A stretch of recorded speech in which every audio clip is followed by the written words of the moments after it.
te moleste. Sí, Sí. ahí está. ¿Qué pasó, Héctor? Si se podía grabar decía, pero después lo vi que estaban grabando. Sí, están grabando. Gracias, Héctor. Bueno, entonces decía que para quienes no me conocen, porque veo que hay muchos participantes que no son específicamente del departamento o del Instituto de Geografía de la facultad, yo soy el profesor Diego Bombal, me desempeño en la carrera de Geografía de la Facultad de Filosofía y Letras, y formo parte de una cátedra que se llama Tesis de Licenciatura en Geografía 1, y que es la que organiza un poco este ciclo de charlas, esta actividad, conjuntamente con otra cátedra gemela, o melliza, que se llama Tesis de Licenciatura en Geografía 2. El equipo de estas dos cátedras, que está integrado por Virginia, la doctora Virginia Grosso, la doctora Margarita Smith y el doctor Raúl Mikan, que están presentes aquí. Bueno, se nos ocurrió que en el marco de las transformaciones, de la reforma del programa, del plan de estudios de la carrera de licenciatura en Geografía,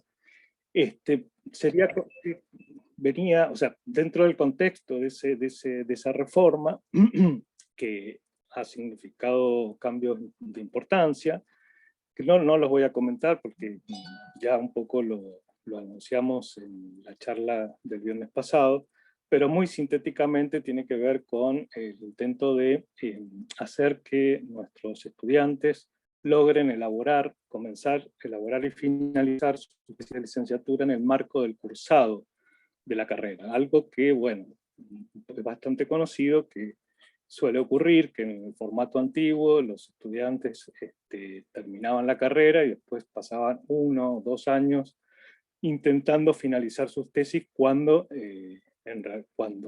lograban hacerlo, y en muchos casos nunca lograban terminarla. Entonces, un poco ese es el contexto de la reforma del plan de la licenciatura.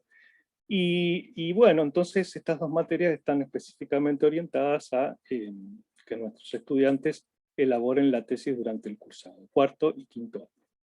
En ese contexto se nos ocurrió que podía ser interesante invitar a una serie de especialistas en problemáticas relacionadas con un área de estudio definida, acotada, de la cual le proponemos a nuestros estudiantes realizar sus tesis, elegir sus problemáticas.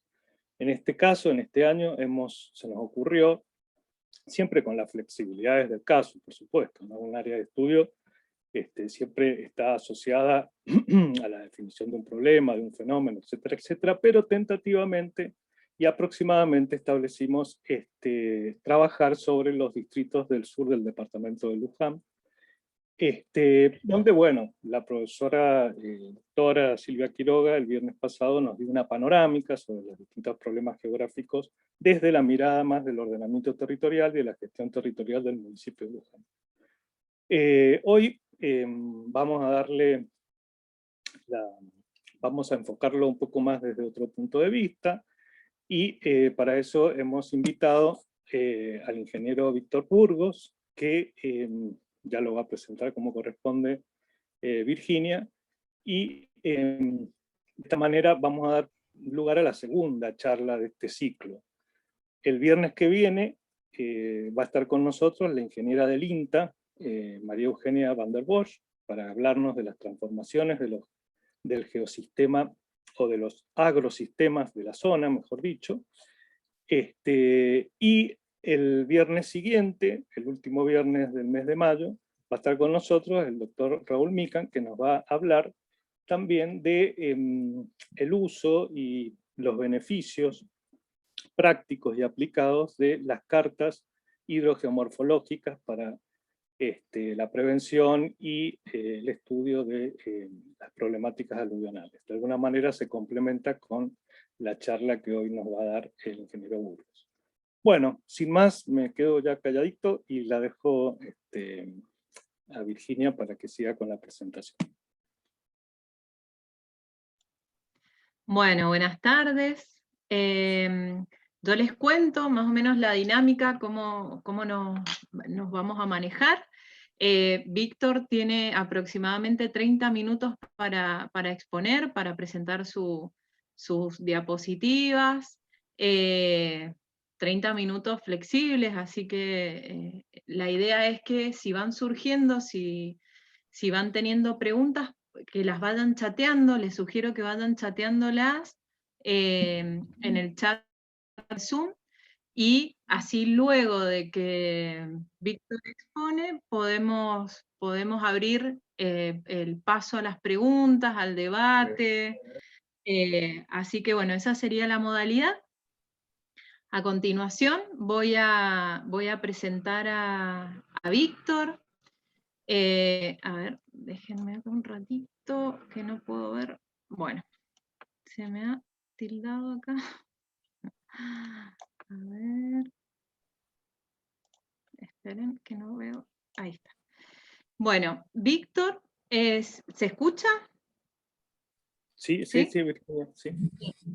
Bueno, Víctor Burgos es ingeniero civil, especializado en hidrología e hidráulica. Es maestrando en gestión integrada de recursos hídricos, maestría que se dicta en la Facultad de Ciencias Económicas en la Universidad Nacional de Cuyo. Es investigador en hidráulica aluvional por el Instituto Nacional del Agua desde el año 2002, director del Instituto Regional de Estudios del Agua, instituto que se encuentra en la UTN, Regional Mendoza, desde el año 2015. Es profesor adjunto en la Cátedra Sustentabilidad del Recurso Hídrico desde el año 2011, y es además docente de posgrado en la maestría en Ingeniería Vial, que se dicta en la UTN, y en la especialización en Ingeniería Vial, que se dicta en la Facultad de Ingeniería acá en la Universidad Nacional de Cuyo. Es docente invitado en la maestría en Riego y Drenaje de la Facultad de Ciencias Agrarias y de la maestría en Ecohidrología de la Universidad del Litoral. Bueno, Víctor, bienvenido, te damos la palabra. Muchas gracias. Bueno, en primer lugar, nuevamente agradecer la invitación, Virginia. Muy novedosa el ciclo de charlas. La verdad que me sumo con gusto y con ganas de replicarla para otros años. Muchas gracias a todos los presentes por su tiempo a compartir. Y bueno, yo he preparado una presentación un poco larga. Voy a acelerar un poco, a ver si llegamos a tiempo. La idea es dar un contexto geográfico inicial de la problemática, una descripción teórica, empírica de la problemática. Luego vamos a ver algunos casos de aplicación que pudimos participar desde el Instituto Nacional del Agua o desde la UTN, Regional Mendoza. En tercer lugar, vamos a mostrar algunas propuestas de soluciones relacionadas con lo que yo he denominado desarrollo urbano de bajo impacto, o que en general se conoce como soluciones basadas en la naturaleza, donde vamos a ver algunas metodologías propuestas de vinculación entre la hidrología y la hidráulica, por eso la arroba ahí, hidro e hidra. Hacemos enfoque de género ahí, un chiste malo. Junto con el ordenamiento territorial, ¿no? Hemos podido trabajar con la Agencia Provincial de Ordenamiento Territorial desde el INA. La temática me gusta desde hace mucho, la geografía me gusta desde hace mucho. He tenido la oportunidad de participar en varios congresos de geografía. Mi directora de tesis es la doctora Silvia Quiroga, que tiene sus raíces en la geografía, digamos, y la verdad que es muy interesante el enfoque que tienen ustedes, digamos, ¿no? Finalmente, unas reflexiones y conclusiones en líneas generales como para dar pauta a los alumnos de las cátedras de tesis, como para que tengan un panorama de dónde poder aplicar sus investigaciones. El marco general, digamos, geográfico, nos ubicamos en la provincia de Mendoza, en el departamento de Luján de Cuyo, y definieron ustedes el ámbito local al sur del río Mendoza, que lo vemos aquí. Tenemos el embalse Potrerillos como un cuerpo lacustre importante. Tenemos el río Tunuyán, que es este que estamos viendo por acá. ¿Se ve el puntero? ¿Alcanzan a ver mi puntero? Sí, se ve, se ve. Perfecto. Acá tenemos el embalse El Carrizal, que divide el río Tunuyán en el Tunuyán inferior y Tunuyán superior, ¿no? Ahí vemos los distritos del departamento de Luján, y vamos a hacer énfasis en el distrito industrial, Pedernal, Agrelo, Ugarteche, Cacheute y Carrizal, digamos, ¿no? Ese sería nuestro contexto geográfico, y analizando la problemática de la cual me voy a referir respecto de las amenazas aluvionales, acá en esta figura yo he tratado de plasmar los distintos usos y conflictos hidrosocioambientales que se generan en función de esta dicotomía, ¿no? de esta presión que se genera entre los distintos usos. Por ejemplo, el uso aluvional, el uso ambiental, contra un uso urbano, por ejemplo. El uso ambiental requiere un espacio físico por donde escurrir una crecida aluvional, que es un fenómeno natural, y se contrapone con, por ejemplo, un avance urbano, en el sentido en contra de la pendiente, hacia aguas arriba en este caso, y ahí tenemos el conflicto, digamos, ¿no? Otro uso importante en la zona es el avance de la frontera agrícola. Esta zona de Agrelo, Alto Agrelo, se ha desarrollado mucho en las últimas décadas, y cada vez avanzan más hacia aguas arriba, enfrentándose con los flujos aluvionales. Acá en azul están las direcciones principales de flujo, en líneas negras están las cuencas hidrográficas, es decir, el espacio físico donde se concentra el recurso hídrico superficial, que ante un evento de precipitación se activan estos torrentes, estos wadis, ¿no? Estos cauces secos durante la mayor parte del año, y generan grandes crecidas en función de las precipitaciones que tiene la zona, precipitaciones de tipo convectivo, de muy corta duración y gran intensidad, ¿no? Son precipitaciones de menos de 1 hora de duración y intensidades que superan los 5 milímetros por minuto en algunos casos. Ya cuando superan 2 milímetros por minuto ya es una alerta naranja-roja. Entonces, en líneas un poco más finas están las subcuencas. Yo acá les voy mostrando algunos resultados de trabajos anteriores. Acá vemos una discretización de la red hidrográfica con una codificación de las subcuencas, esto con un trabajo de Lina que lo vamos a ver más adelante. Acá en la parte sur, todo lo que llega al brazo, a la cola del embalse de Carrizal, digamos, también se estudió en algún momento. Esta zona central, particularmente yo la he estudiado poco, pero básicamente se reflejan las mismas problemáticas. Otro problema tiene que ver con el uso industrial. Tenemos ahí la destilería con graves afectaciones de contaminación, tanto superficial, hacia el río Mendoza, como subterráneo, hacia la cuenca de margen derecha del río Mendoza. En líneas verdes, en sombreado verde vemos el área de oasis, ¿no? Fíjense que hay, y la red de canales de riego, en líneas azules ahí, vemos un gran desarrollo de áreas cultivadas con riego superficial y riego subterráneo. Todos estos puntitos rojos que vemos aquí son pozos de agua subterránea, que también hacen a la problemática. También tenemos usos petroleros, un gran desarrollo de hidrocarburos aquí, y en la zona del anticlinal de Barrancas, aquí.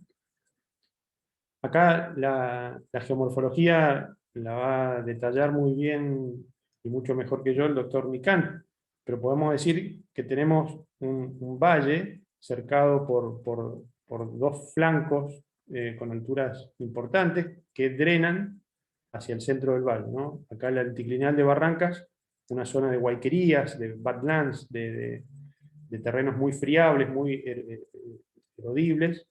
erodables, genera también una presión con los proyectos que están cruzando al este de la Ruta 40, por ejemplo.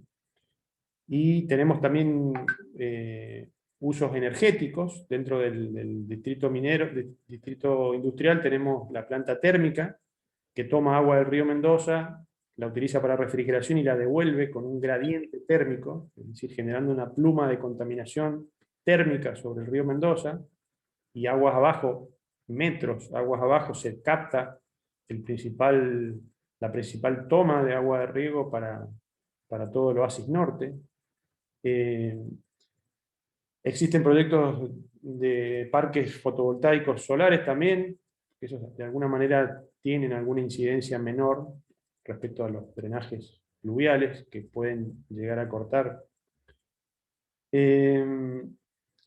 Y hay un uso recreativo, tanto en el embalse Carrizal como en el embalse Potrerillos, que no figura acá en la imagen, está un poco más al norte, en la cual estos cuerpos lacustres reciben efluentes domiciliarios, residuos, sedimentos, y bueno, los efectos que se ven son, por ejemplo, fenómenos de eutroficación en el embalse de Carrizal, por ejemplo, ¿no?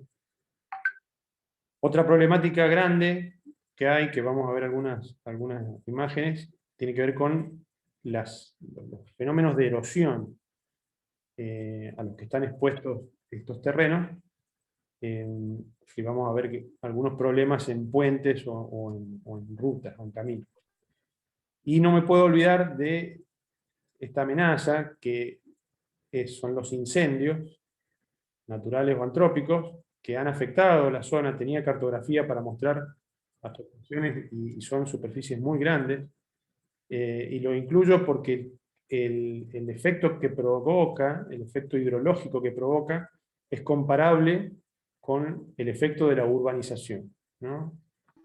Ya lo vamos a ver más adelante. Entonces, esta figura representaría, digamos, de alguna manera, las múltiples problemáticas que existen relativas a los drenajes superficiales, ¿no? A la parte aluvional, donde se contraponen distintos usos del suelo que modifican el ciclo hidrológico y generan desastres hídricos, ¿no?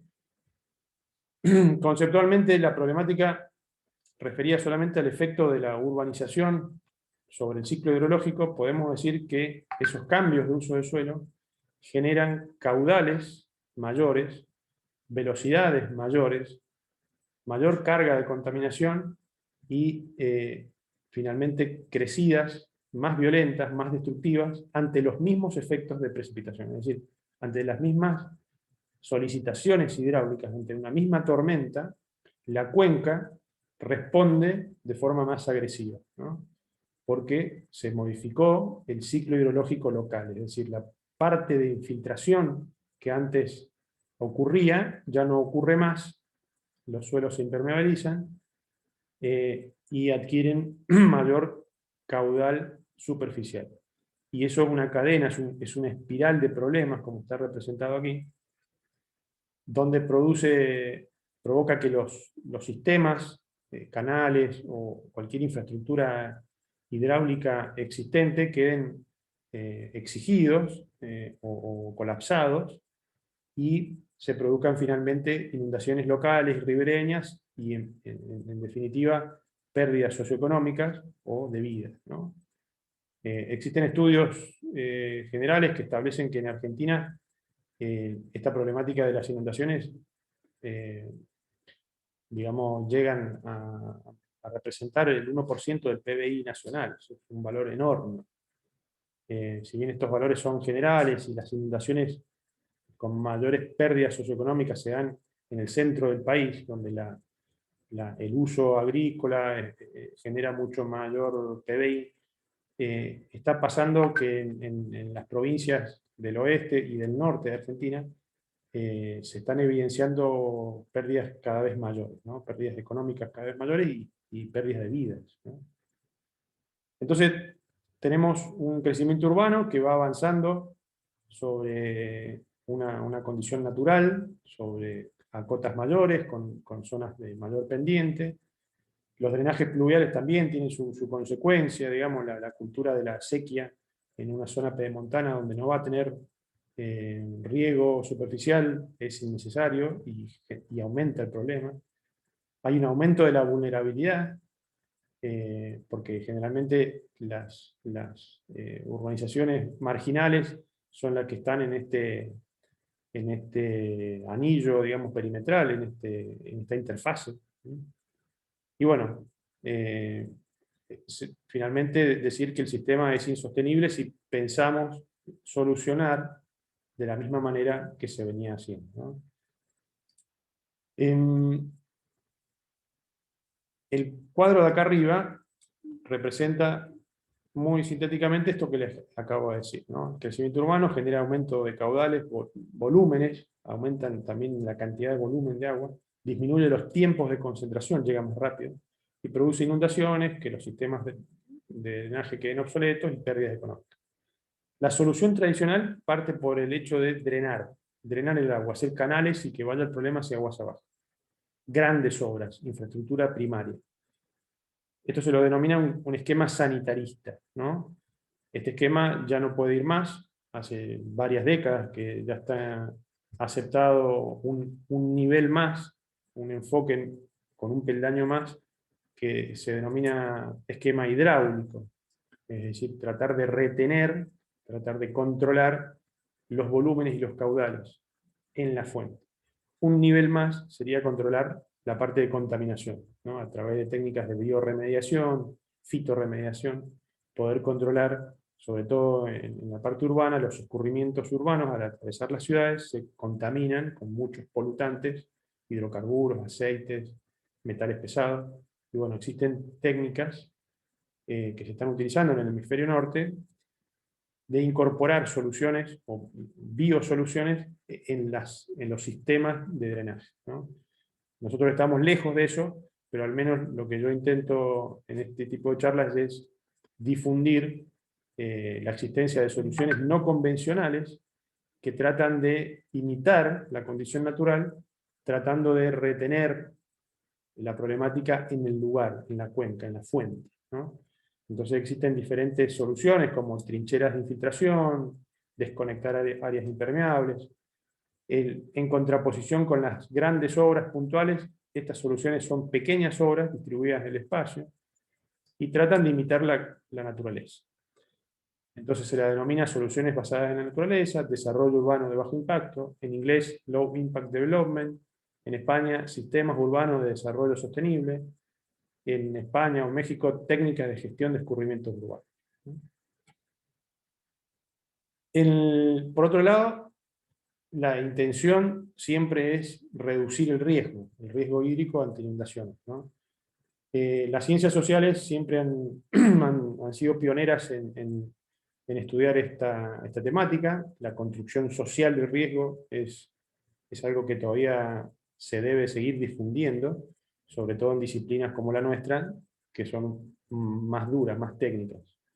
La carrera de Ingeniería Civil incorpora, gracias a la materia, una materia electiva de la Facultad de Ingeniería de la UTN de FRM, que se denomina Sustentabilidad del Recurso Hídrico, da pautas un poco más sociales, más, digamos, más integradas, más hacia la gestión integrada y a la reducción del riesgo, pero es importante, me parece, seguir difundiendo esto de la gestión del riesgo de desastre. Porque en definitiva es mucho más eficiente gestionar la demanda siempre que la oferta, ¿no? Con mis alumnos vemos siempre las dos patas, digamos, del problema: gestión de la oferta es cuánto agua tengo, cuánto volumen de agua disponible tiene una comunidad. Gestión de la oferta es cómo consume esa agua. Y si yo no puedo aumentar la oferta para poder distribuir más agua, lo que conviene es gestionar la demanda. Bueno, y ahí es donde se habla de eficiencia hídrica, ¿no? Entonces, lo mismo se puede relacionar con el riesgo de desastres. Si la oferta es el aluvión, la tormenta, la demanda es el sistema de drenaje, ¿no? Es la planificación y el ordenamiento territorial, la concientización, la resiliencia de la población, es la demanda. Entonces siempre analizar las dos partes. Las ciencias sociales, como les digo, fue pionera en el estudio del riesgo. Adam Lavelle reconoce al riesgo como una función entre la amenaza y la vulnerabilidad. Nuevamente las dos patas, oferta y demanda. Existen otros autores que incorporan dentro de la vulnerabilidad, o más en forma explícita, la exposición, la resiliencia, ¿no? Para mí, con esta trilogía de amenaza, vulnerabilidad y exposición, estaría conformado el riesgo. Existe consenso, ahora multidisciplinar, respecto a las definiciones de cada una de las partes. Ahí están detalladas, después leanlas tranquilos. Yo creo que tiene que haber todavía un debate un poco más, digamos, definitivo en cuanto a la concepción del riesgo. Vamos a ver ejemplos. Yo el riesgo lo entiendo como la probabilidad de que la amenaza ocurra y la vulnerabilidad esté presente y se ocurran daños y perjuicios de una comunidad o de un bien. El tema es cómo se expresa el riesgo, ¿no? Vamos a ver mapas de riesgo y vamos a ver curvas de riesgo. Y yo creo que las curvas de riesgo, las curvas económicas de riesgo, son mejores a los efectos de tomar decisiones, ¿no? Poder comparar costos de infraestructura para mitigar o reducir un riesgo, y con un mapa por ahí no representa eso, el costo de oportunidad. En cambio, si yo cuantifico el riesgo en términos económicos y probabilísticos, puedo tomar mejores decisiones, digamos, ¿no? O hacer fuerza para que el Estado y los tomadores de decisiones realmente inviertan, porque es 25 veces más eficiente invertir en la prevención que mitigar el riesgo una vez que ocurre el desastre, ¿no? Entonces, ahí vamos a ver algunos ejemplos. Por ejemplo, este es un trabajo para la Municipalidad de San Antonio de Areco, desarrollado por la doctora Jessica Bian, donde vemos un mapa de riesgo expresado en unidades jurisdiccionales, ¿no? Unidades censales, ¿no? Un mapa semafórico, donde está incluido en ese color la multiplicación de la amenaza y la vulnerabilidad ante una inundación de ese río, ¿no? Es una forma de representar, sirve a los efectos de planificación, pero tiene una caracterización geográfica más social, digamos. El límite de análisis es la unidad censal. Acá vemos otro mapa de Córdoba, de la Universidad Nacional de Córdoba, donde la unidad espacial de análisis es la cuenca, y vemos un gran detalle de la amenaza, ¿no? La vulnerabilidad está incluida, pero desde un punto de vista físico solamente. Y nuevamente es un semáforo, digamos, ¿no? De distintos colores representan los riesgos. Y como les comentaba, existe otra forma de expresar el riesgo, que tiene que ver con una curva de daños evitados.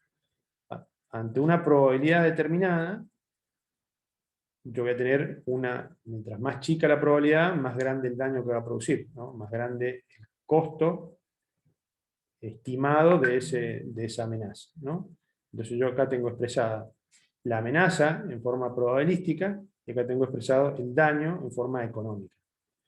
Tanto vidas humanas como daños económicos de infraestructura. Las vidas humanas se, digamos, cuantifican en unidades monetarias. Para poder llegar a esta convolución de esta curva, necesito el mapa de riesgo totalmente distribuido en el espacio, con un nivel de detalle que me permita desagregar lo mayor posible, y necesito este tipo de curvas de daño. Estas curvas, estas funciones de daños, donde por ejemplo para una inundación yo puedo representar el tirante, la altura de agua, y qué porcentaje afecta a una vivienda, por ejemplo. Si para 1 metro de agua este tipo de vivienda se afecta el 70%, yo puedo inducir el costo, a través del costo total de esa propiedad, el 60% perdería para una altura determinada. Si yo integro todas las manchas de inundación para distintas probabilidades de ocurrencia, puedo llegar a convolucionar esta curva, ¿no? Esta curva fue realizada por el municipio, por una consultora internacional, y se utilizó una metodología de la Universidad de los Andes, un modelo que se llama CAPRA, pero el problema es que estas curvas son teóricas, no son locales, ¿no? Y ahí es donde está la problemática. Poder tener curvas de este tipo locales mejoraría las estimaciones. Por otro lado, les dejo plantear algunas cuestiones para analizar. El tema de la incertidumbre, siempre hay que exponerla, hay que evidenciarla. El tema de si el riesgo es estático o dinámico, obviamente es dinámico, cambia en el tiempo y cambia en el espacio. Y esto de las unidades de riesgo, cómo expresar el mapa, en colores o en unidades económicas. Acá yo les voy a mostrar algunas metodologías, unos flujogramas que establecen la forma en que hemos encarado algunos estudios. Siempre yo entendí al riesgo con esta analogía de Criston, donde se cruza la peligrosidad o la amenaza, que es un sinónimo, la vulnerabilidad y la exposición. La exposición está dada por la celda, el píxel dentro del mapa, así que está distribuido en el espacio. Yo tengo que multiplicar amenaza por vulnerabilidad. Y la vulnerabilidad, nosotros siempre la hemos entendido desde un enfoque físico, es decir, el daño parcial o el colapso de bienes o personas. Estos bienes pueden ser estructuras civiles, casas, vehículos, o personas de distinto rango etario, donde podemos calcular la presión hidrodinámica a la que estarían sometidos si hubiera una inundación de 1 metro, 1 metro de altura y 1 metro por segundo de velocidad. Eso genera una presión hidrodinámica. Entonces, ante esa amenaza, con este tipo de inecuaciones, altura por velocidad al cuadrado, quedarían estables o inestables. Entonces, este flujograma, a través de un sistema de información geográfico, mezcla modelación hidrológica con modelación hidráulica. Se ven todas las fuentes de información que necesita cada una de estas para generar los caudales, para generar las manchas de inundación, las alturas y las velocidades, y generar estos mapas de riesgo. Con un enfoque cualitativo, porque termina siendo un mapa semafórico. Este flujograma lo hemos ido mejorando con el correr de los años. Se han desarrollado mejores modelos hidráulicos. Este es el caso de una rotura de presa, por ejemplo, en Carrizal, que se estudió el impacto que produciría una potencial rotura de presa. Y acá se incluyó, por ejemplo, datos más sociales. Utilizando las bases de datos censales de la Redatam, podemos obtener información de cuántas personas podrían estar afectadas, cuántas escuelas, cuántos niños, cuántos ancianos, etcétera, etcétera. El mapa de amenazas bien detallado, y el mapa de vulnerabilidad física. Siempre pudimos avanzar sobre esta parte de la vulnerabilidad. La vulnerabilidad es muy amplia, acá hay mucho por desarrollar en este mapa. Y finalmente, con análisis geoestadístico, poder estimar afectaciones, ¿no? Y tener un enfoque cuantitativo. Este finalmente es otro, creo que es el último, un poco más completo. Incluye la parte geomorfológica, ¿no? A través de análisis geológicos, geotécnicos, de procesos de remoción en masa, donde me permiten caracterizar mejor la amenaza, ¿no? La vulnerabilidad analizada hasta el mismo nivel de resolución, solamente la parte física, detallado en un nivel sociodemográfico. Y esto es lo que habría que agregar a toda esta parte numérica de modelación matemática, sería la gestión. La gestión del riesgo, la reducción del riesgo a través del aumento de la resiliencia, ¿no? Entonces, la generación de talleres con la comunidad, capacitaciones, difusión, mesas de gestión, fortalecimiento institucional, empoderamiento local, y presentar soluciones estructurales y no estructurales. Otra problemática que hay en la zona tiene que ver con los derrames de hidrocarburos. En el 2008 yo presenté un trabajo que tenía este flujograma, donde también a través de un sistema de información geográfico podíamos relacionar el medio físico, descrito por sus características fisiográficas, su geomorfología, la vegetación y la dinámica aluvional, digamos, y la interfase, la vegetación o el suelo donde ocurre el derrame, poder caracterizar un potencial derrame a través de un concepto que se denomina isocronas. Las isocronas son mapas de tiempos de igual recorrido, de tiempo. Es decir, acá vemos algunos ejemplos. Esto es una cuenca, acá está el curso el cual se vería afectado por un derrame. No se alcanza a ver, tampoco puedo mostrar mucho, pero acá hay locaciones petroleras en las cuales podría derramar una locación petrolera o un oleoducto y derramar hacia el río. Entonces, lo que indican estos mapas son el tiempo máximo que tiene el operador para gestionar esa amenaza y no llegue al curso principal. ¿Se entiende? Entonces también se puede dar un análisis del riesgo, el resultado sería, en este caso, un mapa de velocidades, un mapa de tiempos de tránsito, ¿no? Y acá vemos algunas, lamentablemente no anda el GIF, esto es una animación del año 94, ahí está. Se ve los cambios de uso de suelo en la zona de interés, vemos cómo avanza la vegetación, digamos, la agricultura de viñedos y de frutales. Vemos algunos problemas de procesos de erosión, ¿no? Grandes canales de drenaje principales que tienen procesos erosivos muy grandes. Los callejones de las fincas producen también líneas de corriente en el sentido de la máxima pendiente y se van socavando, se van erodando.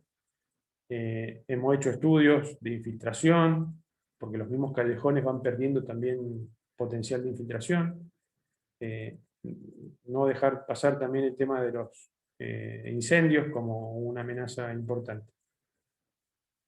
Este es el esquema final de cómo quedó esta zona cuando todo esto era natural, ¿no? Esta finca es la que yo les digo que tenían los callejones muy largos y bueno, son líneas de corriente que producen erosión. Acá vemos, por ejemplo, una rectificación de un canal. Estos anchos son de 60, 70 metros. En este caso al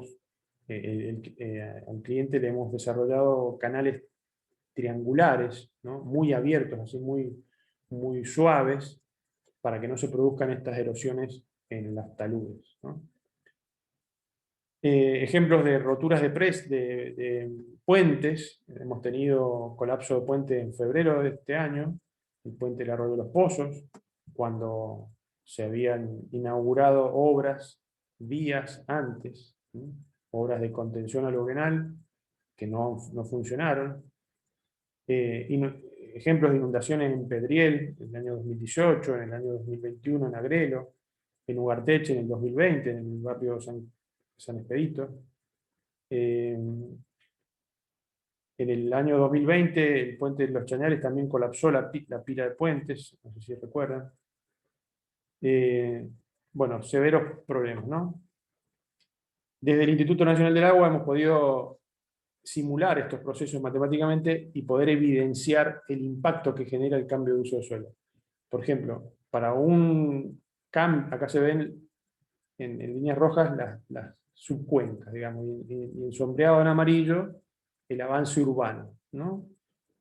Esta subcuenca tiene un conflicto de avance urbano hacia el pedemonte natural. Bueno, el efecto que produce hidrológico es aumentar el caudal pico.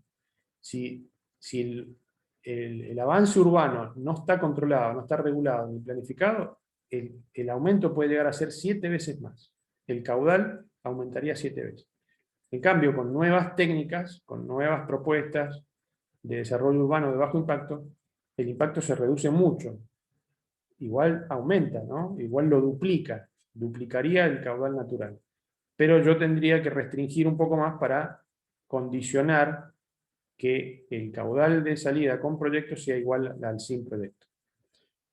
El efecto del desarrollo agrícola también involucra aumentos un poco menores, del 40%, 80%, no llega a duplicarse el impacto, el caudal del escenario anterior, ¿no? Ahí vemos la frontera agrícola como está avanzando y las cuencas remanentes naturales. El incendio produce también severos impactos. Acá vemos el del Cerro Arco, en la primavera del 18, y también se han podido evidenciar esos impactos. Ya esto es la cuenca de la Quebrada de las Avispas, una forma nueva o más detallada de analizar la tormenta y el caudal que produce es dónde se ubica esa tormenta, ¿no? Entonces esto es a los efectos de poseer un sistema de alerta para poder determinar si va a ocurrir un caudal mayor o menor. Entonces dentro de una cuenca existen zonas, que son estos estrellitas, donde si se ubica ahí el núcleo de la tormenta, el efecto que produce aguas abajo es más crítico, digamos. Acá vemos los hidrogramas de respuesta, adimensionalizados, es decir, para poder compararse, y vemos que el más crítico es si la tormenta se posiciona donde está aquí las isoyetas. Estas isoyetas son teóricas, elípticas, y permite establecer esto: qué tanta diferencia puede haber si yo mal estimo la tormenta, ¿no? O equivocarme casi el doble. Ahí estamos viendo el impacto por incendios. A nivel general, en una cuenca total, el impacto es nulo, no se alcanza a apreciar, pero a nivel local puede llegar a multiplicarse por 10. Acá, en este hidrograma puntual, evidencia que el impacto sería que aumente por 3, ¿no? Por otro lado, el INAH desarrolló un estudio hace unos años para la provincia, caracterizando las amenazas aluvionales del pedemonte del área metropolitana. Si bien pudimos cruzar el río Mendoza hacia el sur, no contempla toda la zona que vimos al principio. Pero en líneas generales, este estudio encaró un análisis de amenazas a través de un análisis multicriterio, una evaluación multicriterio, con factores geomorfométricos, como la superficie de la cuenca, diferencias de altura, longitud de cauce, distancias al cauce, pendientes. Estos indicadores, que lo vamos a ver más adelante, son topohidrológicos, muy interesantes.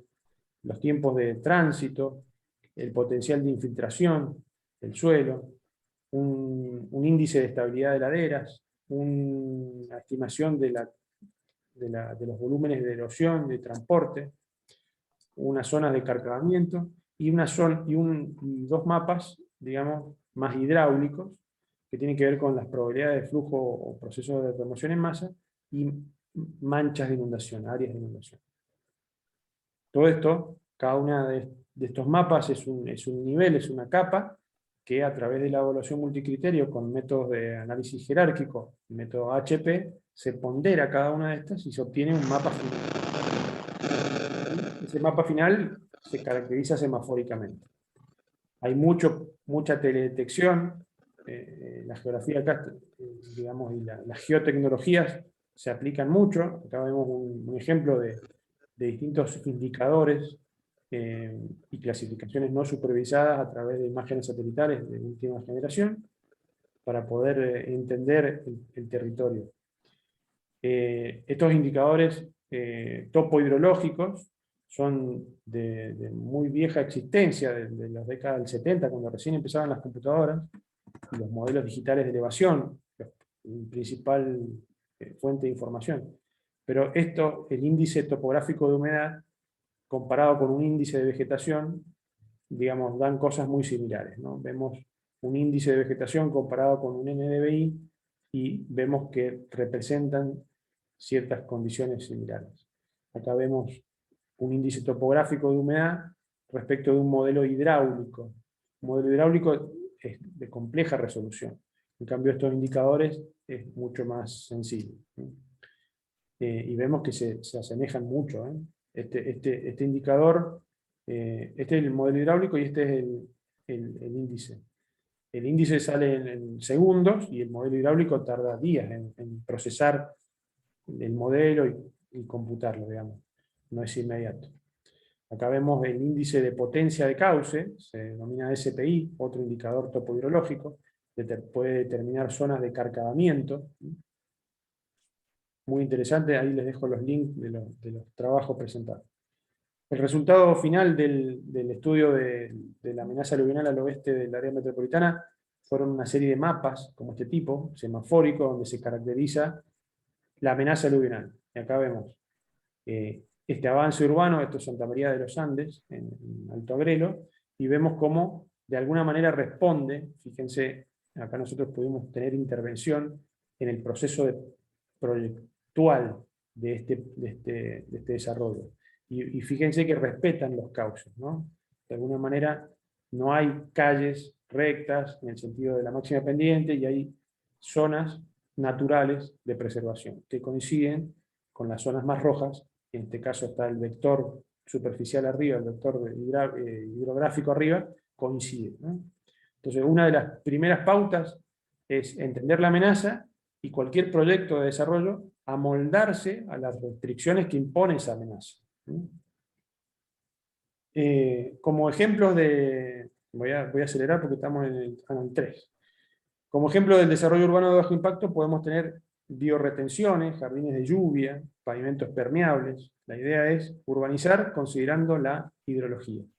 Acá vemos algunos avances desde la tecnológica en también comparar estas incidencias hidráulicas respecto de urbanizar con este tipo de urbanización, respecto de esto. Fíjense que solamente cambió el diseño proyectual, y el impacto es menor, de aquí bajó aquí. La condición natural es aquí. O sea que a este todavía hay que restringirlo, pero ya cambiar el proyecto, prever la amenaza aluvional en el diseño, ya involucra mucho menor impacto, ¿no? Acá vemos otras trincheras de infiltración. Este es un esquema también de soluciones. Imagínense en Mendoza, en vez de tener acequias, tener este tipo de trincheras, ¿no?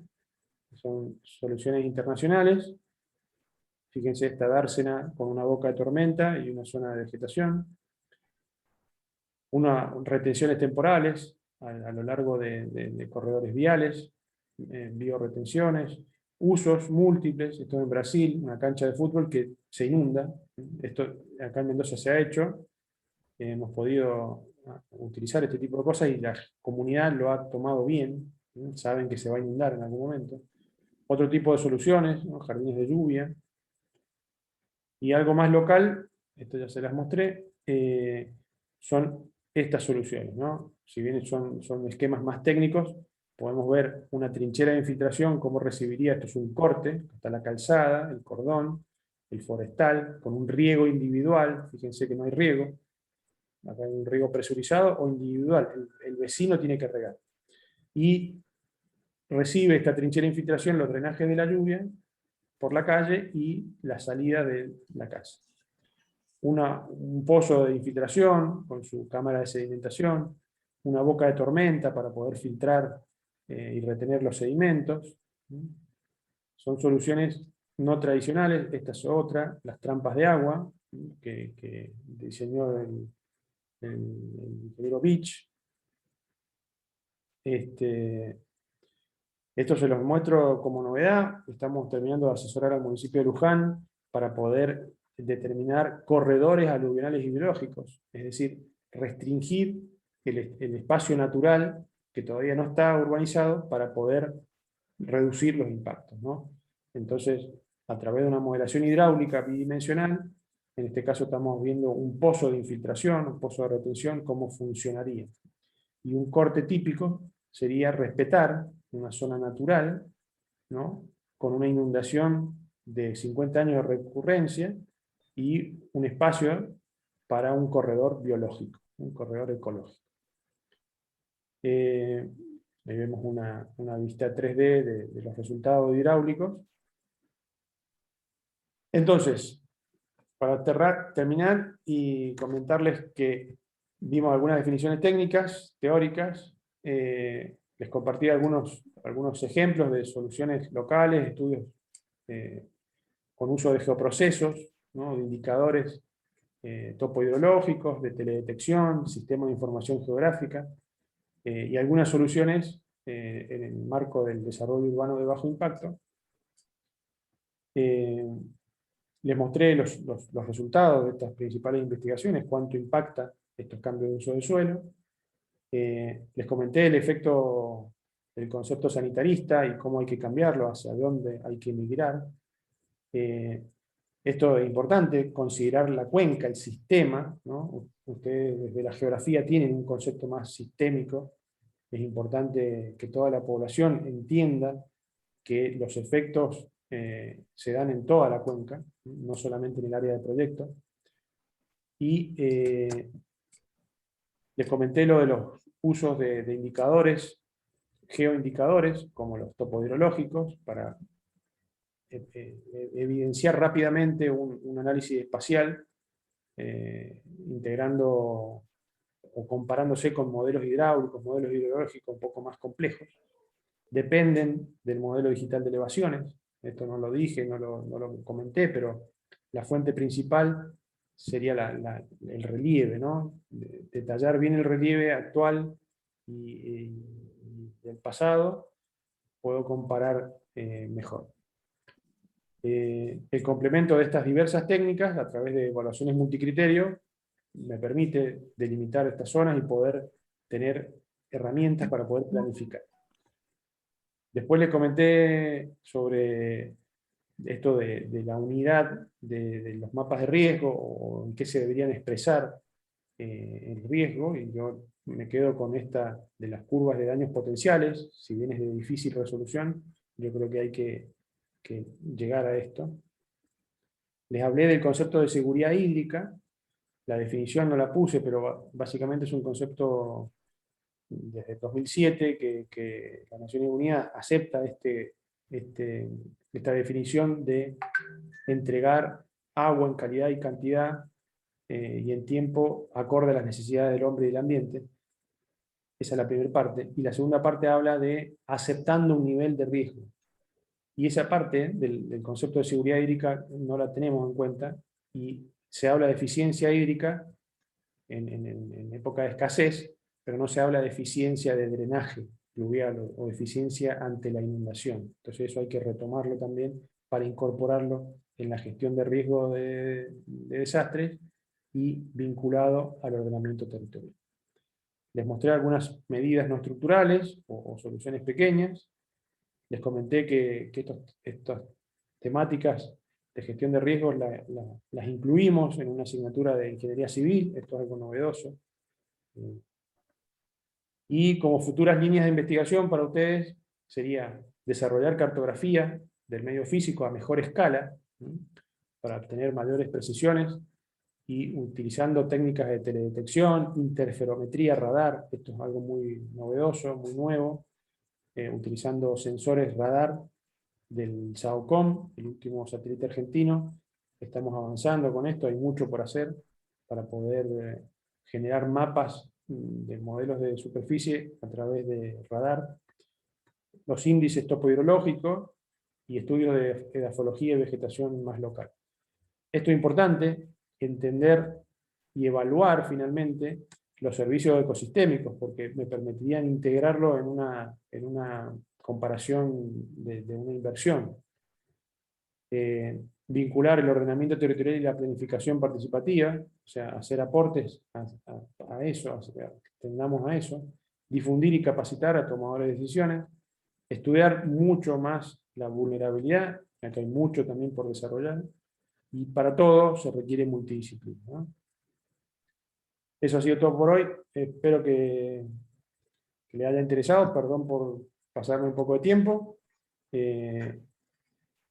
Y estoy dispuesto y abierto a cualquier consulta. Bueno, Víctor, muchas gracias. Muy interesante.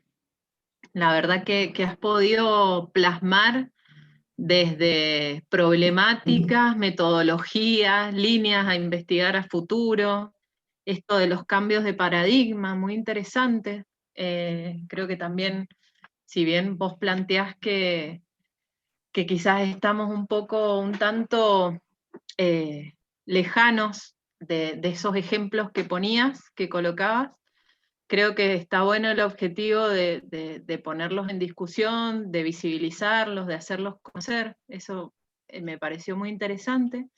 Acá ya veo que el chat tiene una conexión muy lenta, pero veo que ya hay un chat que se está moviendo. Así que voy a comentar qué es lo que dice. Bueno, Héctor Cisneros dice, brillante conferencia. Jorge Torres, excelente y muy completo, gracias. Raúl, muy interesante. Fernando Tapia, excelente, muy completo como siempre. Jorge Torres también suma que muy claro. Tomás Barriento hace suma una pregunta. Dice, muy interesante exposición, me encantó. Mi pregunta es sobre si hay estaciones meteorológicas en el área de estudio que permitan un sistema de alerta hidrológica como la que el INA lleva a cabo en el área metropolitana. Bien. Sería muy enriquecedor para los distritos de Agrelo, Ugarteche y Perdriel que cuenten con este monitoreo. Perfecto la consulta de Tomás, te agradezco. Existen pocas estaciones, digamos. La red hidrometeorológica a la que menciona pertenece al Instituto Nacional del Agua, está más volcada hacia el pedemonte del área metropolitana. Tiene una buena densidad, hay que hacer mantenimiento desde la década del 80, si bien funciona todavía para una alerta, falta todavía avanzar, ¿no?, en la gestión de la alerta y en ubicar más estaciones. Lo que coincido totalmente con que hay que poner más estaciones. El INTA tiene también, y los productores privados también tienen, de alguna manera miden lluvia. Hoy en día en otras partes de Argentina se está usando mucho la cooperación y el acceso a la información cruzada, es decir, poder acceder a información privada, ¿no?, de los desarrolladores agrícolas o las empresas petroleras, que tienen información, y muchas veces de mucha mejor calidad que el Estado mismo, y poder cruzar, ¿no?, información. Pero coincido totalmente, sería muy bueno para estos distritos. El INA tiene 2 estaciones nuevas en Alto Agrelo, hay una en Alto Agrelo y otra en Lulunta. Desgraciadamente la estación repetidora que está ubicada en el Cerro Bueyes está caída. Entonces me parece que esos sensores no están activos, digamos, pero de alguna manera se vincularon con hidráulica para poder densificar y extender la red. Así que coincido. Bueno, acá Victoria Yedo acota que bueno, excelente, gracias. Tomás contesta que muchas gracias. Sigue abierto el chat para quien esté interesado en preguntarle a Víctor, aprovechen que tenemos a Víctor acá disponible para contestar, explicar. Así que anímense si tienen alguna pregunta, está abierto el chat, o si quieren abrir el micrófono. María José Herrada dice, bueno, muy interesante toda esta exposición. Mi pregunta es si los desarrollos agrícolas pueden modificar las subcuencas y sus puntos de salida. Muy buena pregunta, María José. La verdad que sí. Es muy interesante tu pregunta, porque en algún caso se puede dar un trasvase de cuencas por una modificación del suelo. Un pequeño terraplén. Acá en Mendoza tenemos la suerte a diferencia de otras partes de Argentina, que las pendientes son muy grandes. Entonces, para que exista un desborde y un trasvase, el movimiento que hay que hacer es bien grande. Pero estos conos aluvionales tienen un ápice, un vértice, esto lo va a explicar bien el doctor Mikan seguramente, y cuando en la parte más distal, en la parte más lejana del abanico aluvional, la forma que tiene este abanico, aparte de ser un cono, es superficialmente también hacia arriba. Entonces, los ríos, los cauces, se empiezan a cruzar en función de la erosión que van produciendo, y naturalmente pueden haber cambios de curso, ¿sí?, dentro de este cono. Pero yo he visto casos en uniones de conos, donde también hay intersección de estos torrentes, digamos, y pueden haber modificaciones. Entonces, si el avance agrícola llega hasta las inmediaciones hasta la mitad de ese cono, podría llegar a alterar y producir cauces diferentes que vayan a cuencas diferentes. Pero es muy interesante tu pregunta.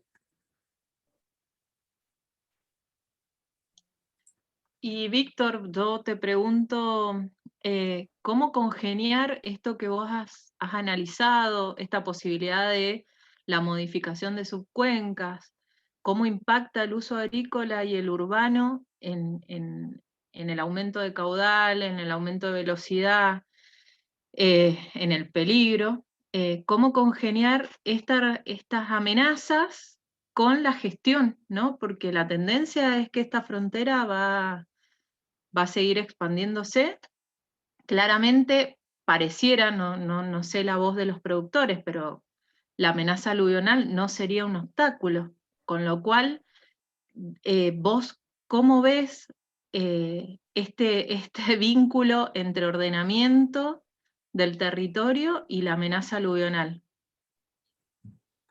Es la pregunta más difícil, me parece, de responder, porque si bien el conocimiento de la amenaza y de la vulnerabilidad hacen a la reducción del riesgo, porque en definitiva si manifestamos, ponemos de manifiesto la amenaza y lo publicamos y lo damos a conocer a la sociedad no va a avanzar a sabiendas de que va a tener un problema, o que le va a ser más caro, digamos, desarrollar. O sea, ya de partida, en el avance del conocimiento ya estás reduciendo el riesgo de alguna manera. Ahora, para mí lo que debería hacer el Estado es regular, ¿no? Si bien la planificación puede llegar a incluir algunas pautas, la regulación, la norma, la ley es lo que falta. En términos de jurisprudencia es muy difícil. A nivel nacional me ha tocado participar en distintos congresos donde se tratan temas como la línea de Rivera. La línea de Rivera es una definición dominial del Código Civil que establece el límite entre público y privado. Pero es difícil y eso es solamente para cursos de agua permanente, donde yo podría decir, hasta acá llegan, no se acerquen al río porque está deslindado, está materializada la línea de Rivera. En algunas provincias han avanzado con eso, y de alguna manera se reduce el riesgo porque evitan que los barrios lleguen al cauce. Acá pasó en el Cañón de la Tuela, por ejemplo. La zona turística desarrollada en el Cañón de la Tuela, aguas abajo de Valle Grande, se acerca al río, a metros del río, 2, 3 metros del río. Y entonces, con un estudio del Departamento General de Irrigación, encabezado por el ingeniero Rubén Villodas ahí, se determinó la línea de Rivera.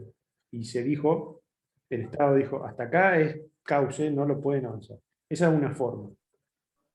Ahora, en esta situación, con cauces secos, es mucho más difícil, porque no hay norma a la cual aferrarse, ¿no? Se discute muchísimo, el Código Civil habla de las crecidas máximas ordinarias, por ejemplo, y eso significa un tiempo de recurrencia de 2,33 años. Entonces, no es nada eso. Fíjate lo que hemos estado haciendo con Luján.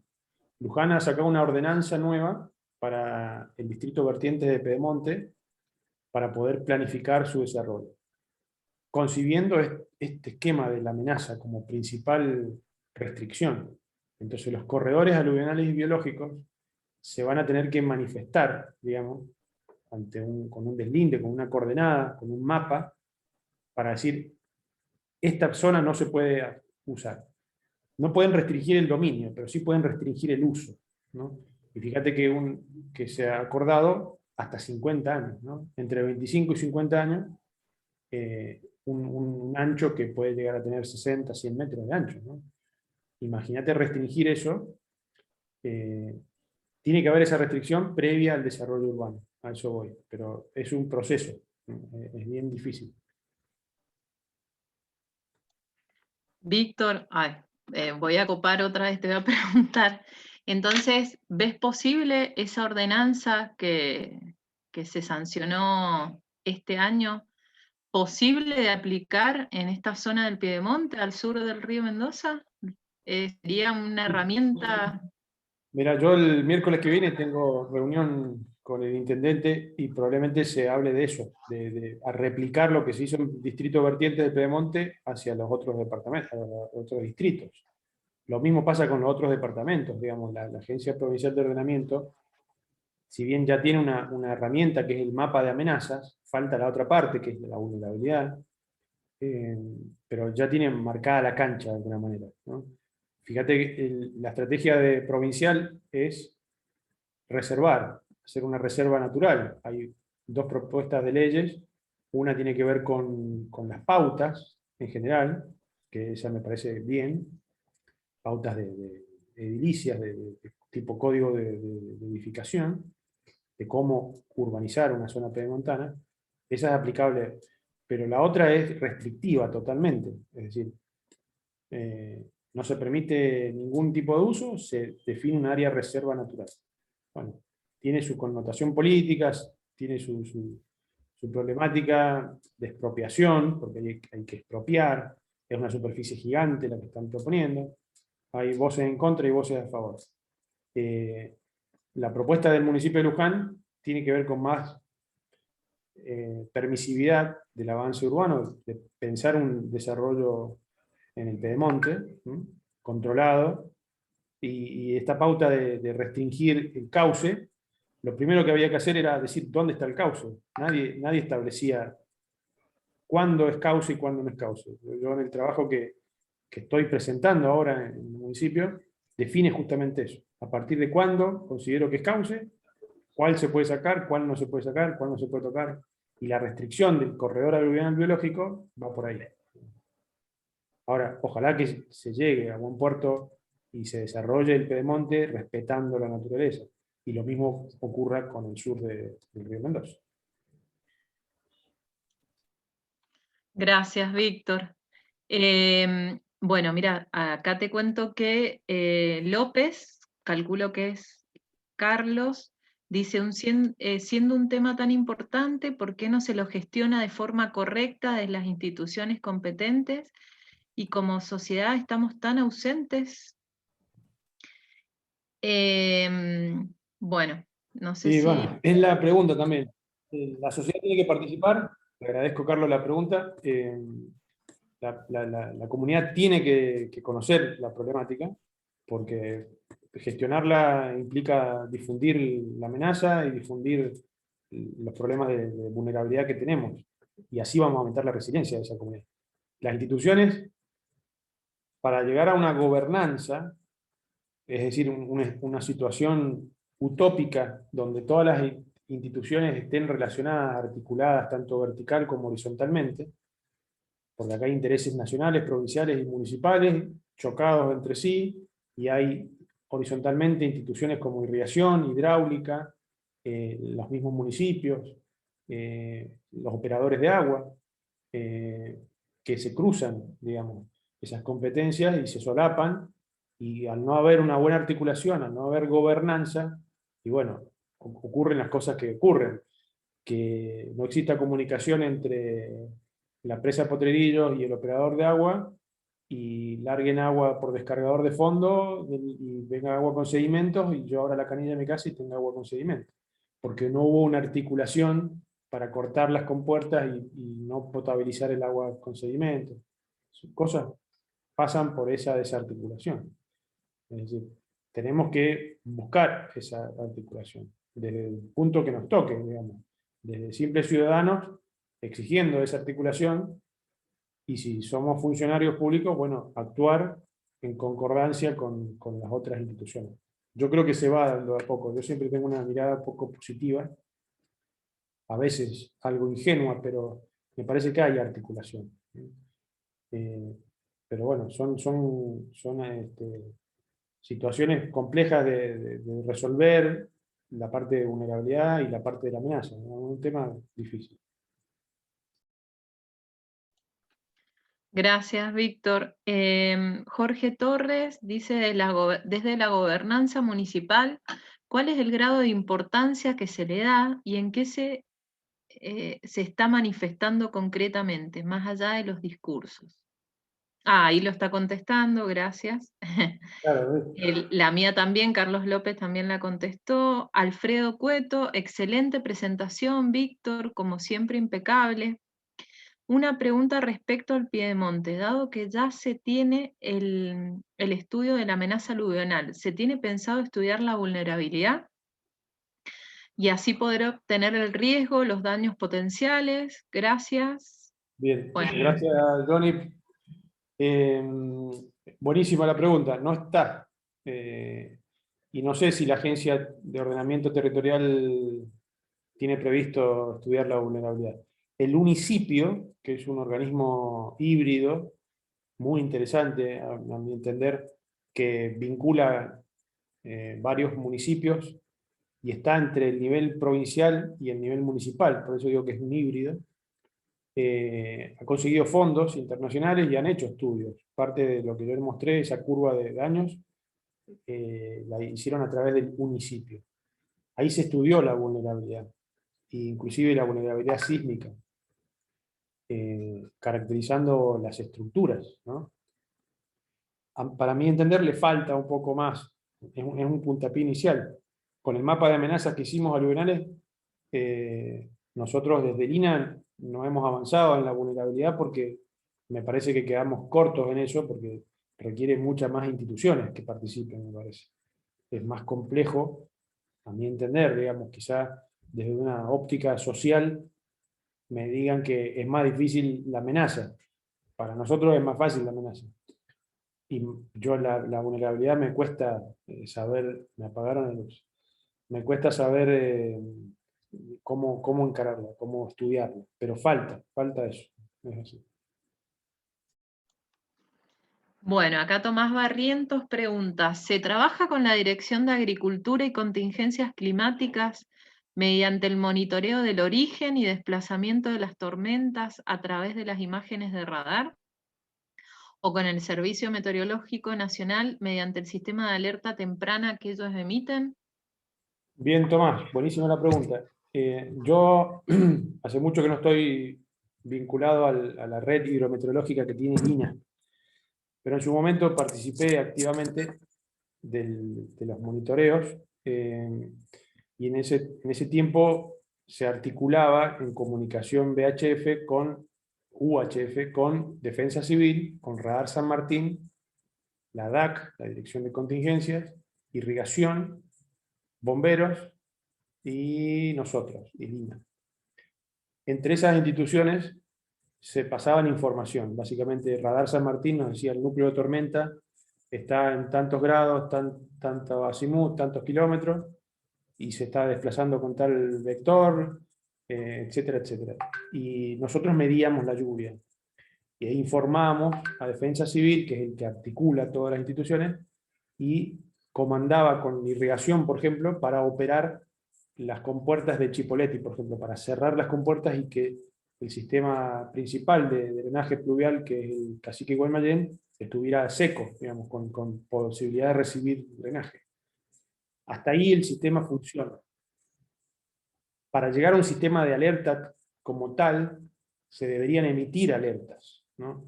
Con la emisión de alertas hay una problemática interesantísima. Yo he tenido posibilidad de ir a Bolivia, representando a la Argentina en cooperación internacional, con un sistema de alerta de altísima tecnología, cámaras, sensores, y la comunidad alerta con sirenas, con mucha difusión, y faltaba faltaba ¿por qué? Porque el pronóstico puede fallar. Muchas veces predecir el problema, la amenaza es muy difícil, ¿no? Y más con este tipo de amenaza que es instantánea. Yo les dije que las duraciones de las tormentas son de 1 hora, y en 2 horas máximo tenés el puente reventado. Entonces no hay método que permita prever con un poco más de anticipación. Entonces, ¿qué pasa? El que emite la alerta corre el riesgo de que la comunidad no lo crea. Acá en Mendoza pasa con el sonda. Se emiten alertas, se pronostican, se cancelan las clases, no cae el sonda, cae a la madrugada y todo el mundo se queja. Entonces, no estamos entendiendo qué es un sistema de alerta, porque el costo evitado es mayor que el riesgo que estamos teniendo si mandamos a los chicos a la escuela. Con el tema aluvial pasa lo mismo, pero no se emite alerta, porque hay un riesgo político ahí también institucional muy grande. La sociedad también, como digo, está involucrada, porque en el caso que les comentaba de Bolivia, la amenaza estaba totalmente entendida, la vulnerabilidad estaba recontra mapeada, la población estaba concientizada, pero se cansó un momento y no creyó más en la alerta y moría gente. Entonces, en Córdoba, que tienen un sistema hermano parecido al de acá, emiten alertas y ya tienen juicios de línea por estos temas. Entonces, juicios por falsos positivos, es decir, si yo emito una alerta y se cancelan las producciones, se cortan el tránsito, corto viajes, qué sé yo, y después viene y me cae una demanda de un privado al Estado porque emitió la alerta y no cayó la amenaza. ¿Se entiende? Entonces, los sistemas de alerta son las típicas soluciones que uno piensa, pero me parece que hay que darle una vuelta de rosca más todavía porque no es complejo. Pero también agradezco la pregunta. Gracias, Víctor. Bueno, Ángel Paraguayo dice que bueno que se estén trabajando sobre estos proyectos y que se extiendan a los demás municipios. López agradece, muchas gracias, un lujo realmente. Sabrina dice, se empieza por la difusión y este tipo de espacios es lo que ayuda a dar a conocer la problemática. Así también sus asistentes u oyentes pueden ser transmisores de esto y sus soluciones poco conocidas por la sociedad. López, Carlos, me imagino, ¿se ha visto modificada la precipitación de la zona a través de los años respondiendo al cambio climático? Si es así, ¿en qué proporción? También es muy buena la pregunta. No me especializo en cambio climático, pero acá en línea hay una especialista, la ingeniera Patricia López, que ha hecho estadística y ha conformado las curvas de intensidad, duración, frecuencia, que son las que determinan la tormenta patrón, la tormenta de diseño de Mendoza. Y ella, por comentarios que he escuchado, ha manifestado que no existe tendencia positiva de aumento de la precipitación en nuestra zona. También es de difícil, digamos, debate, porque a mi entender, para poder interpretar una tendencia positiva, requiere de muchos datos, de la serie temporal de la información tiene que ser muy larga, como mínimo de 30 años. Nosotros, como les digo, desde el año 1984 se están registrando tormentas en el Pedemonte, pero en ese análisis no hay tendencia. Pero por ahí ustedes pueden ver estudios con análisis con 10 años de tormentas y establecen tendencias. Y bueno, por ahí carecen un poco de peso estadístico. Pero en líneas generales nosotros no hemos evidenciado o manifestado aumento de precipitaciones. Gracias, Víctor. Diego Bombal pregunta, en términos generales... Me quedó algo Sí. importante. Sí, Una de las conclusiones del estudio de las amenazas del Pedemonte fue que un escenario que se estudió fue con un aumento de precipitaciones del 7 al 10%, creo, al 7 al 14%, no recuerdo, en función de unas investigaciones regionales de investigadoras de la UBA, que predecían esto, aumento del 12% de las lluvias. Nosotros metimos ese aumento en las precipitaciones y estimamos el impacto. Bueno, el impacto, comparando todos esos escenarios, el avance urbano, el avance agrícola, el incendio y el cambio climático, de todos, el más chico fue el cambio climático. O sea, con eso yo ya descarto la preocupación porque si aumenta la precipitación o no aumenta la precipitación. A mi entender no está aumentando la precipitación. Están ocurriendo mayores frecuencias de eventos, se están uniendo, hemos tenido un fin de año pasado y un inicio de este muy lluvioso, pero las láminas totales anuales quizás son mayores que años anteriores, pero estamos dentro de la variabilidad normal, ¿sí? Las inundaciones son normales, no estamos hablando de eventos extremos, de eventos decamilenarios, ¿sí? El puente se cayó con una recurrencia de menos de 50 años, cuando tendría que haber soportado. Entonces, para mí no es un tema de cambio climático o de aumento de lluvia, sino el cambio de uso del suelo, de la cuenca, que es el que provoca la mayor impacto. Gracias, Víctor, interesantísimo. Diego Bombal, en términos generales, ¿qué diferencias y semejanzas existen entre amenazas del Piedemonte metropolitano y del sur de Luján? Bien, buenísimo, Diego, la pregunta está muy buena. Yo creo que hay mucha semejanza. Por ahí el doctor Micán me puede ayudar un poco. La geomorfología tiene diferencias, digamos. Me parece que es más antiguo hacia el sur de Mendoza. Y si nos vamos al este, al anticlinal de Barrancas, ese sí no tiene nada que ver con el aluvial del Piedemonte al oeste de Mendoza. Pero todo lo que es al oeste de Agrelo y Huarteche, yo creo que es similar, muy similar. En condiciones de vegetación se mantienen, ahí están las mismas regiones geográficas, digamos, los mismos pisos altitudinales están presentes y se dan las mismas tipos de vegetación, y los suelos son parecidos.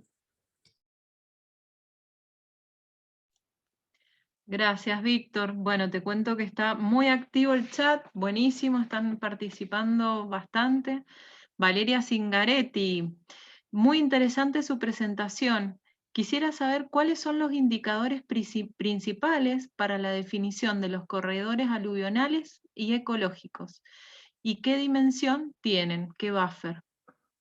Bien, básicamente se definió por la parte aluvional, el corredor aluvional y biológico. Es decir, el área de inundación para una recurrencia de 50 años puede llegar a tomar anchos de entre 20 y 100 metros. Entonces, como es superior a un corredor biológico, que puede tener como mínimo 5 metros y como máximo 60, se decidió utilizar el más ancho. O sea que las líneas de inundación para una crecida de 50 años de retorno definen el corredor aluvional y biológico. Eso está en discusión todavía, no se ha presentado formalmente, yo les adelanté algo, pero creo que es una propuesta bastante, digamos, técnica, ¿sí? Que está sustentada por un estudio hidráulico. En términos ecológicos, yo he investigado un poco el tema, no soy especialista para nada en cuestiones biológicas, sí entiendo el corredor biológico como un túnel, como un camino longitudinal que une distintos hábitats, donde una especie se puede digamos, mover. Pero en función de la especie es el ancho del corredor. Existen muchos antecedentes internacionales sobre corredores biológicos fluviales, es decir, al lado de un curso, pero siempre con agua, siempre donde hay un ecotono entre lo fluvial o lo lacustre y lo continental. Entonces, en este caso, estamos ante la peor complicación, porque no tenemos agua. Cuando tenemos agua, tenemos mucha agua, y tenemos erosión. Entonces, yo creo que en forma, digamos, con un buen grado de seguridad, con un coeficiente de seguridad, hemos podido, digamos, tapar un poco las incertidumbres, y entonces el corredor biológico está dentro de la mancha posible de inundación ante una recurrencia de 50 años. Yo creo que es un criterio que puede ser aceptado, digamos, ¿no?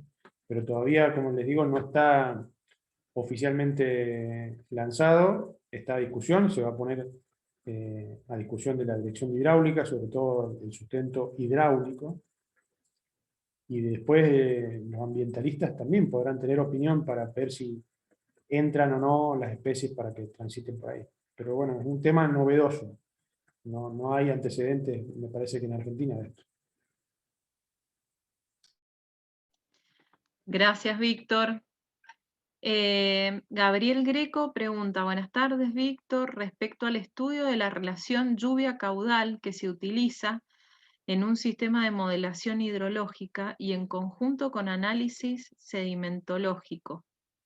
La pregunta va en relación a si es viable ampliar esos tipos de estudios en alguna subcuenca de Agrelo, Ugarteche, etc. Por otro lado, si en el INA cuenta con un laboratorio para el estudio de las muestras de sedimentos en los cauces, es decir, para un análisis granulométrico y morfométrico. Bien, bien técnica la pregunta, viste que están mis alumnos full. Bien, Gabriel, sí y sí, es decir, sí existe la posibilidad de que se estudien las cuencas al sur del río Mendoza. Como les dije, yo estudié una parte, me falta una en el medio. Yo creo que el municipio de Luján o la misma dirección de hidráulica podría llegar a tomar estos estudios con apoyo o no del Instituto Nacional del Agua o la universidad, pero sí habría que hacerlo. Es posible, obviamente, replicar esto en otras áreas. Y respecto de si el INA cuenta, sí, tiene un laboratorio de geotecnia que nosotros lo usamos para analizar muestras. Gracias, Víctor. Diego Bombal dice, bueno, muchas gracias, Víctor, muy buena e interesante tu presentación. Y bueno, no sé si alguien más tiene alguna duda, alguna pregunta para escribir o comentarla acá, aprovechando el momento que está Víctor. Ah, bien, acá está Diego Bombal. Desde el sector privado, ¿opinás que el riesgo estaría frenando inversiones en el piedemonte de Alto Agrelo? Interesante la pregunta, muchas gracias, Diego. No, me parece que no lo frenan.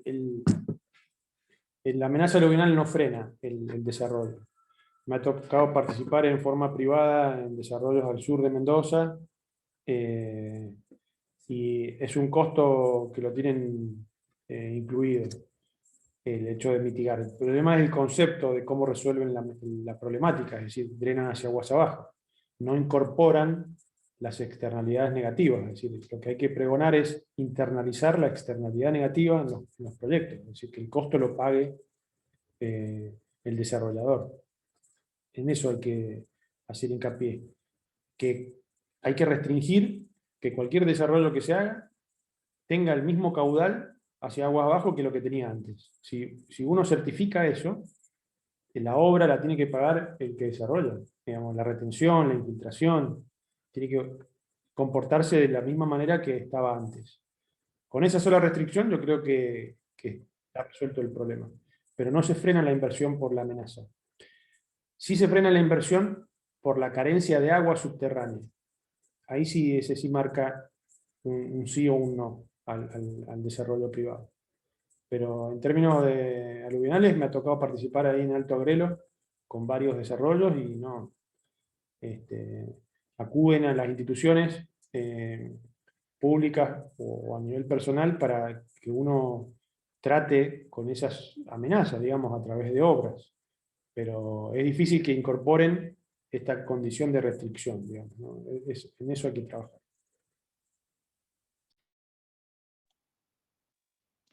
Gracias, Víctor. Me acoplo a la pregunta de Diego, que dice, bueno, buenísimo, gracias. Me acoplo preguntándote si esta cuestión de considerar las externalidades negativas de los agentes, de los grupos inmobiliarios o de estos productores agrícolas, son criterios que se han tenido en cuenta en el distrito Vertientes del Piedemonte.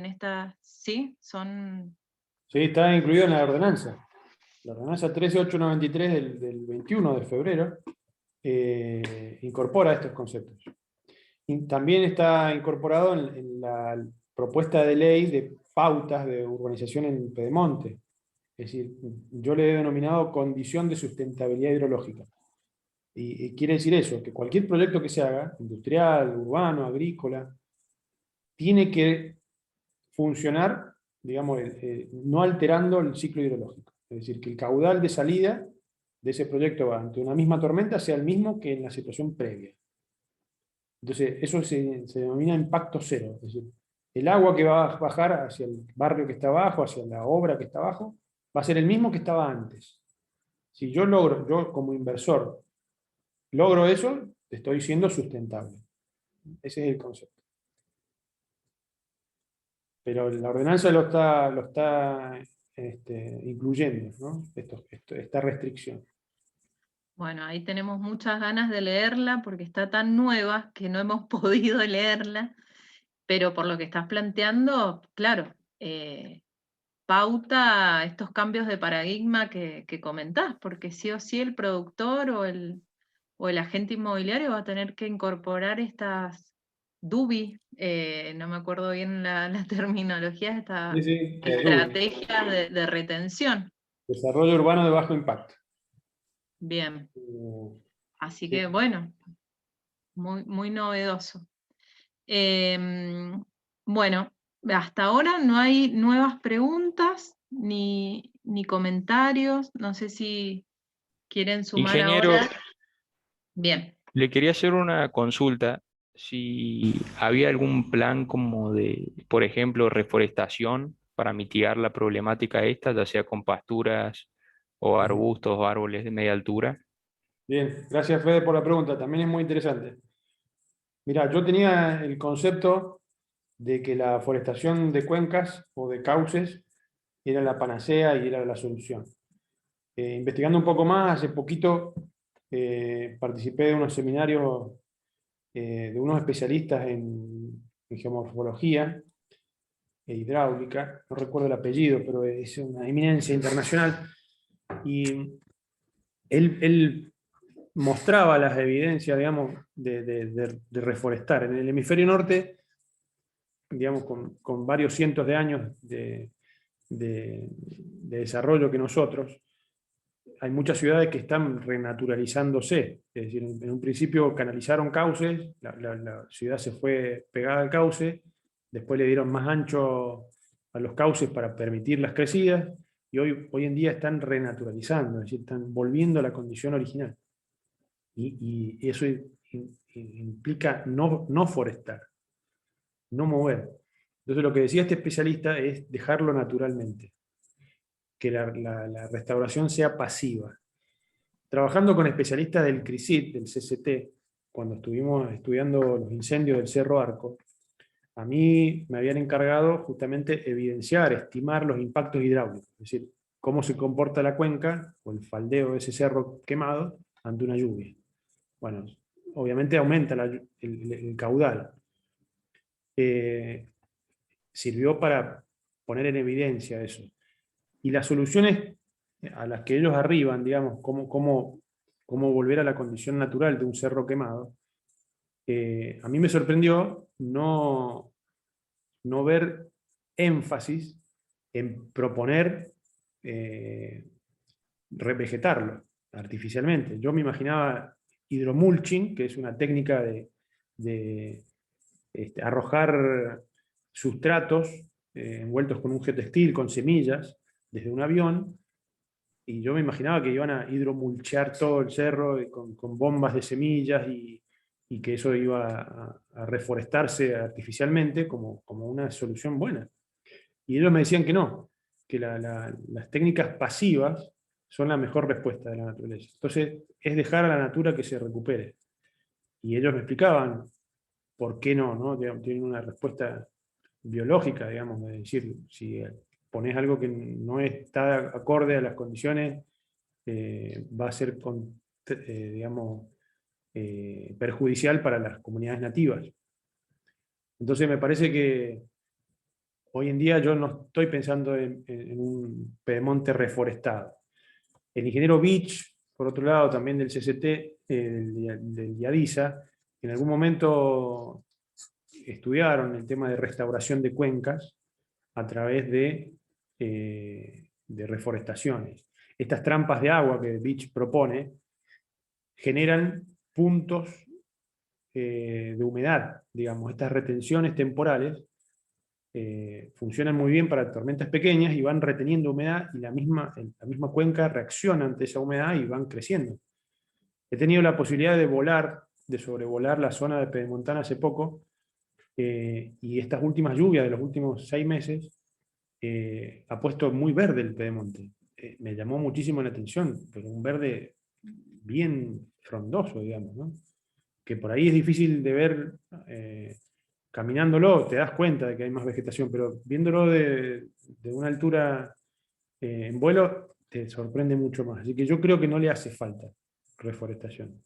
Pero es muy buena la pregunta, porque también es una solución típica, que digan, hay que reforestar, porque si le quitas cobertura vegetal, la tenés que poner en algún otro lado. Pero me parece que implicaría otro efecto, digamos, biológico que hay que considerar. Gracias, Víctor. Estoy viendo que no hay más preguntas. Yo quiero sumar una que me interesa.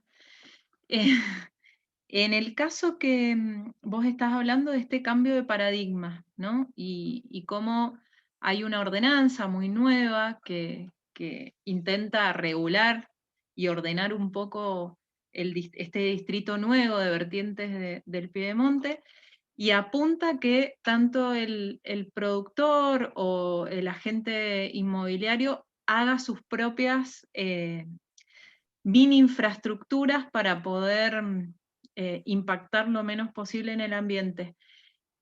La pregunta es, ¿esas mini infraestructuras o a escala menor deberían ser solventadas por el privado, o la idea, y sobre todo, hay una propuesta de que sea el Estado el que empiece como a prevenir a través de esas les digo mini infraestructuras, pero porque Sí, no es un gran canal?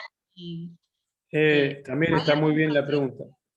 Yo no tengo la respuesta a esa pregunta, porque yo considero que todos tenemos responsabilidades. El privado, el desarrollador, el inversor, obviamente tiene un poder económico mucho mayor que un vecino frentista, un cauce, que tiene la misma problemática, quizás. Le compete la responsabilidad a ambos. El Estado también es responsable. La ausencia del Estado en control y restricción también hace que tenga una responsabilidad y deba pagar. El Estado local, municipal, y el provincial también. A nivel nacional existe el sistema de gestión integrada de riesgos. Se bajan fondos ahí. Yo creo que hay que articular todo. Fondos públicos, nacionales, provinciales y locales, y fondos privados. Es decir, tanto el vecino frentista del barrio de Vertientes, que compró un lote barato y se hizo su casa, debe pagar la plusvalía que le está dando el desarrollo urbano, porque si no lo estamos pagando entre todos. El beneficio lo tienen ellos, así que una parte lo deberían pagar.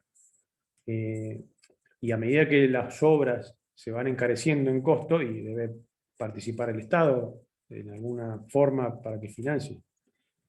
Pero lo difícil también es eso, digamos, pensar en cómo ejecutar las obras. Para que el Estado ejecute las obras, deben estar proyectadas, o no están proyectadas. Yo tengo una propuesta de 600 obras del Distrito Vertiente de Pedemonte, pero todavía no llego a un proyecto ejecutivo para decir, esto sale 1.000 millones, 2.000 millones, 3.000, no sé. Me llaman de los barrios también para proyectar, pero tengo que pensar en la cuenca entera. O sea, el problema es grande. Entonces, es de difícil resolución. Existen proyectos con bastante grado de avance, como el sistema Chacra de Coria, que incluía obras complementarias como la extensión del colector Blanco Encalada, que eso la Dirección de Hidráulica se está encargando de buscar financiamiento, ya hay proyecto ejecutivo. La presa Sosa, que también tuvo mucha repercusión social, creo que hoy en día está descartada por la problemática social de tener vecinos ya viviendo dentro del vaso de inundación. Entonces no va a tener nunca un consenso social, no va a tener nunca una manifestación general de impacto ambiental positiva. Existen otras obras complementarias que podrían estudiarse, pero falta el proyecto, digamos. Para poder saber cuánto sale y quién lo paga, hay que hacer el proyecto primero, y eso todavía no está.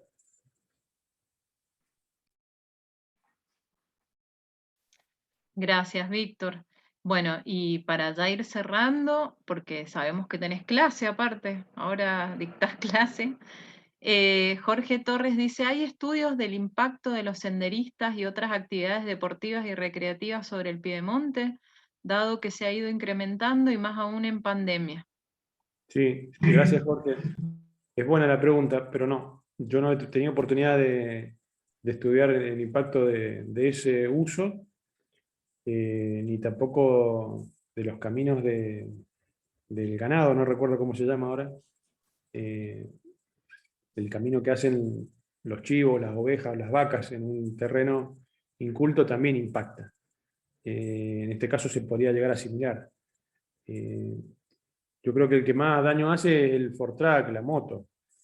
El senderismo me parece que se podría descartar, pero yo no he analizado ese uso. Bueno, gracias, Víctor, muchas gracias. Creo que ya podemos ir dando por finalizada la exposición, súper interesante. No sé, Diego, si querés comentar y... Yo simplemente también me sumo al agradecimiento, Víctor, ha estado muy bueno. Hemos tenido una participación de muchos interesados y permanente, sostenida a lo largo de las casi 2 horas. Muchas preguntas interesantes. Esto queda grabado, así que después va a poder ser difundido y replicado como lo deseamos también, que sea uno de los objetivos secundarios de estas actividades. Así que, nada, agradecerte de nuevo e invitarte a las charlas que vienen el próximo viernes y el viernes siguiente, a cargo de la ingeniera Van der Bosch y de Raúl Mican. Así que esperamos que puedas participar, aunque sabemos que tenés un horario ahí a partir de las 4, pero quizás podés invitar a los alumnos de tu clase y hacemos una clase virtual entre todos. Seguro. Te agradezco gusto, muchísimo, muchísimo en nombre del departamento, del Instituto de Geografía y de las cátedras tesis 1 y tesis 2. Gracias a ustedes y a todos los comentarios y consultas. Me gustó mucho, ojalá que repliquemos para otros años. Yo tenía una modalidad de invitar a profesores de otras universidades a mi cátedra, al aula, y la verdad que era muy enriquecedora para los alumnos escuchar otras disciplinas, así que me sumé con gusto a esta invitación de Virginia, y espero poder replicar yo lo mismo desde la UTN el próximo año. Ya este año va a quedar medio apretado, pero el próximo seguro que hacemos algo similar, y espero contar con su apoyo. Así que muchas gracias nuevamente. Gracias, Bueno. Víctor, gracias a todos los asistentes, al público en general y bueno, acuérdense que el viernes siguiente hay otra charla sobre esta área de estudio interesante. Bueno, Víctor, apenas tengamos el link de este video, de tu charla, te lo comparto, así vos también lo difundís en Perfecto, gracias. Bueno. Chau, chau. Todos, gracias. Gracias a la gente de la facultad que está ahí con el soporte.